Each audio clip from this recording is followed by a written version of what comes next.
E aí pessoal, hoje eu gostaria de falar um pouco sobre um tema bem, não diria complexo, mas pouco cobrado nas questões e que pode acabar gerando um pouco de conflito na resolução de alguma, caso a gente se depare, né? Que no caso seria sobre a ultratividade da medida provisória que foi tacitamente rejeitada.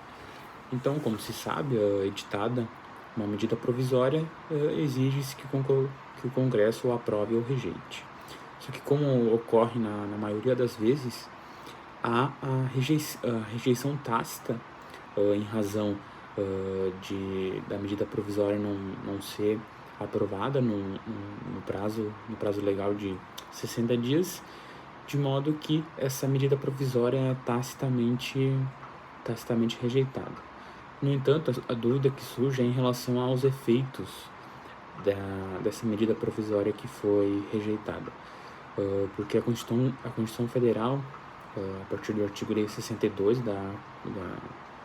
do diploma, assenta que, caso essa medida provisória seja rejeitada, os efeitos serão desconstituídos, ou seja, há efeitos retroativos ou efeitos ex tunc, como denomina a doutrina.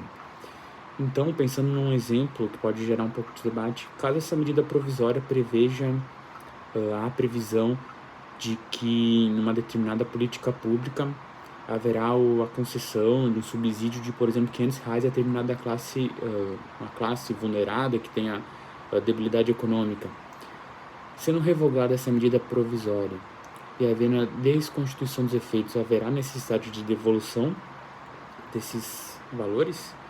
Então, acerca do assunto, primeiro a gente deve se atentar ao parágrafo 11 do artigo 62 da Constituição, que diz que, havendo a rejeição da medida provisória, caberá ao Congresso regulamentar os efeitos, ou seja, via de regra, exige-se que o Congresso regulamente. Então,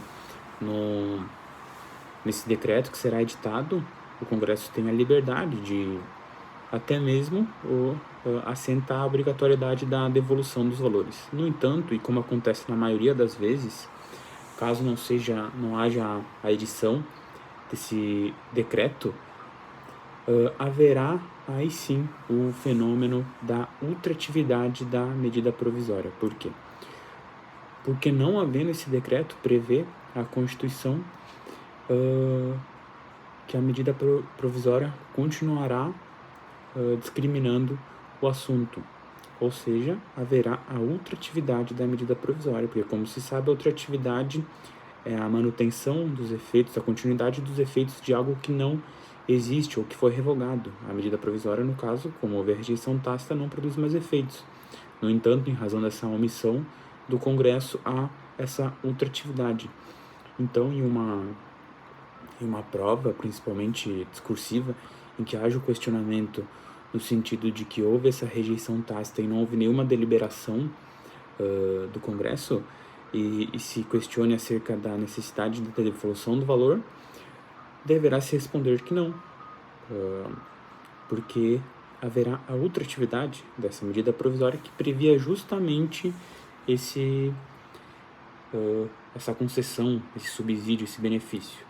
Então, se há a previsão desse benefício na MP, que odiernamente não vige mais, não haverá necessidade de devolução. E apenas finalizando aí, citando um pouco de direito administrativo, poderia se sustentar ainda a questão da teoria do fato consumado. Entendo que haveria aplicabilidade dessa teoria, porque no balizamento, adotando a teoria externa dos direitos fundamentais, nem sempre o retorno da legalidade estrita é a melhor opção. Então, inclusive, a decisão precedente do STJ no sentido de que, caso o retorno da legalidade estrita, ou seja, a aplicação do que prevê o ordenamento jurídico, resulte em efeitos mais prejudiciais ao interesse público, ao interesse social, até mesmo ao indivíduo, se assenta a possibilidade excepcional de aplicação da teoria do fato consumado, pois, como se sabe, né, via de regra não cabe a teoria do fato consumado. Então seria isso aí, pessoal. Qualquer coisa fica à disposição.